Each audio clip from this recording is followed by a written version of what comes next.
Salut à tous et à toutes, nous nous retrouvons aujourd'hui pour un nouveau suivi lecture. Je pense que cette vidéo ne va pas être très longue. J'ai quelques livres à vous présenter, j'ai 2 bandes dessinées, j'ai un album, j'ai un manga, j'ai 2 albums pardon et un manga, voilà tout simplement. Donc on va commencer tout de suite.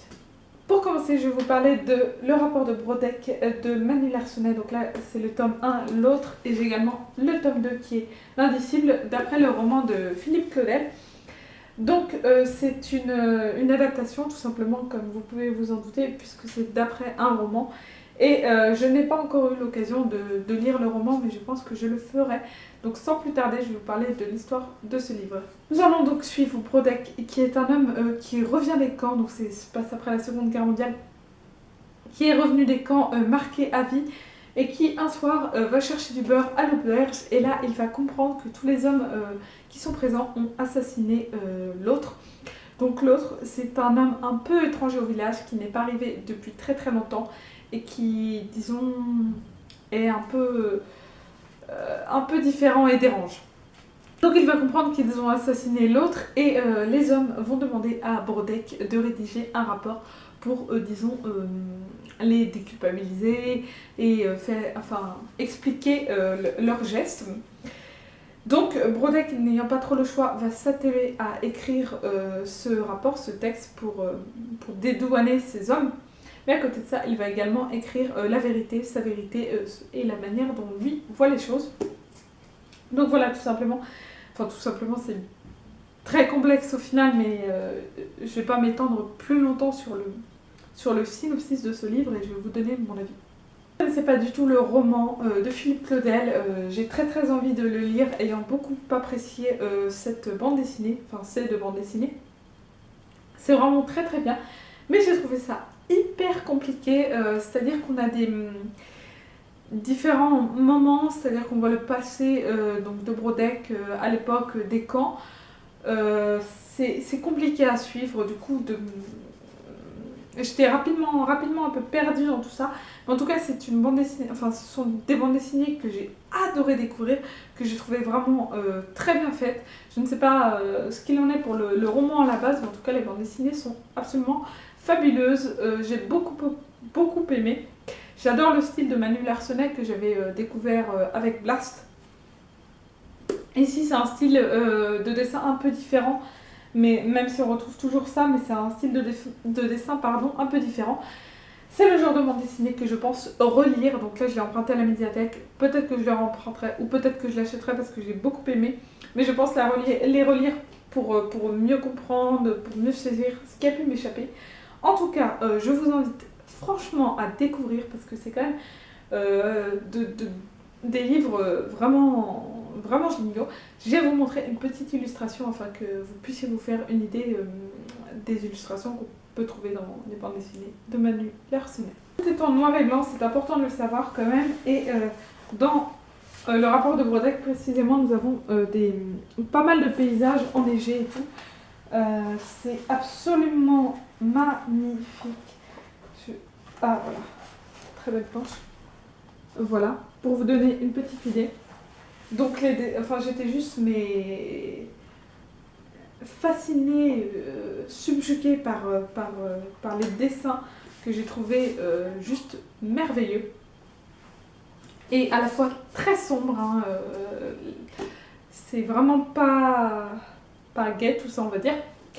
Donc voilà, je vous invite, si ça vous intéresse, à aller lire ma chronique, ou qui sera un peu plus détaillée peut-être pour vous. Et je vous invite surtout à découvrir Manu Larsonnet, qui est un homme très talentueux. J'ai également lu le 5e tome de Orange d'Ichigo Takano. Donc dans ma dernière ou avant-dernière vidéo, dans une de mes dernières vidéos, je vous parlais du 2e, 3e et 4e tome. Et là j'ai emprunté le 5e tome, donc qui conclut cette petite saga. Je vais pas vous parler du résumé de ce 5e tome pour pas vous spoiler, ça me paraît logique.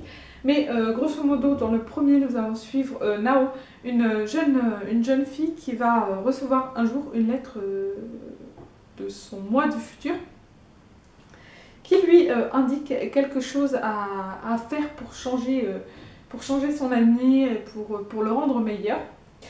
Parce qu'elle a beaucoup de regret en fait. Et donc elle envoie enfin son futur elle lui a envoyé une lettre pour lui donner des recommandations. Et au départ, Nao n'y croit pas trop. Elle est plutôt intéressée par Kakeru, donc c'est un nouvel élève, plutôt intéressée par lui et elle ne croit pas trop en ses lettres, mais elle va rapidement se rendre compte que c'est la réalité et que c'est pas du pipeau. Et donc elle va du coup suivre ensuite les recommandations des lettres en s'étant aperçue que les événements arrivaient réellement. Donc voilà, le 5e tome conclut cette saga, un petit peu courte, mais c'est une très très bonne saga. J'ai beaucoup aimé. J'ai bien aimé ce 5e tome, du coup j'ai trouvé la conclusion finale vraiment très belle, avec un joli petit message, une belle petite morale d'ailleurs. Et voilà, c'est une petite saga un peu niaise et d'un autre côté qui quand même aborde des choses très importantes comme l'amitié, la mort, l'amour. Voilà, je ne sais pas trop quoi vous dire de plus sur ce 5e tome. Je vais essayer de vous trouver une planche pour que vous puissiez vous faire une idée, mais sans que vous soyez spoilé par des choses importantes. Alors, bon. Voilà. Donc là, nous avons un échange entre Kakeru et Nao, dont je vous parlais tout à l'heure. Voilà, je pense que c'est tout pour ce manga. J'étais ravie de découvrir cette petite série qui est, ma foi, très chouette. Je vais aussi vous parler de Princesse oubliée ou inconnue de Philippe Lechermeyer, j'espère que je n'ai pas trop écorché son nom, illustré par Rebecca d'Outremer. Comme vous pouvez le voir à la couverture, c'est un album magnifique. Et donc, comme l'indique le titre, nous allons parler des princesses oubliées ou inconnues, un peu sous forme de poème. Hop, je vais vous montrer un peu pour que vous puissiez vous faire une idée de la mise en page. Donc voilà, vous voyez, c'est un peu sous forme de poème ou de mini-texte où nous avons à chaque fois une description de chaque princesse peu ou pas connue, avec un certain nombre d'informations sur elle. C'est un livre que j'ai trouvé très drôle, vraiment, je l'ai emprunté sans savoir à quoi m'attendre et j'ai beaucoup rigolé.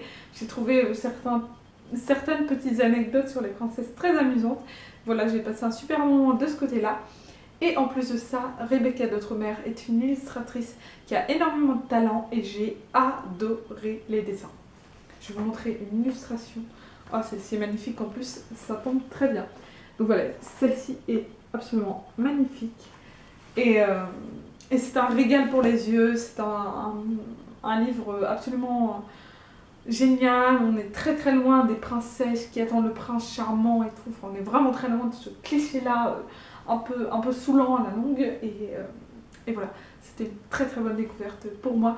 Quand je l'ai emprunté, la femme de la médiathèque m'a dit qu'il était génial. Et bien, elle avait raison. Pour finir, je vous parle de Lucie est partie de Sébastien Lotte, qui est un album très très court et très touchant.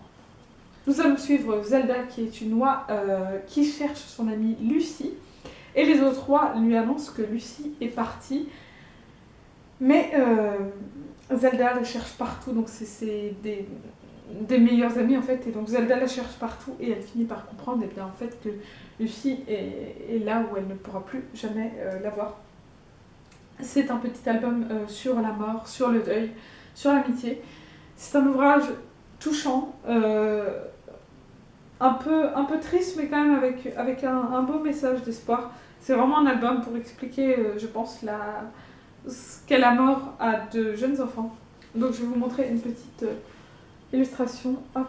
Vous voyez qu'il y a très peu de texte, que c'est vraiment très épuré. Les dessins sont plutôt simples, plutôt doux, je trouve. Voilà, c'est le terme qui convient à cet album, c'est doux. Voilà, c'est un chouette petit album que je vous invite à découvrir si vous en avez l'occasion. Voilà, c'est tout pour cette vidéo. J'espère que ça vous aura plu. N'hésitez pas à me parler de vos lectures, à me dire si vous avez lu ces livres ou si vous avez envie de les lire ou pas d'ailleurs. Voilà, je vous laisse m'écrire en commentaire si ça vous intéresse et je vous dis à la prochaine. Salut!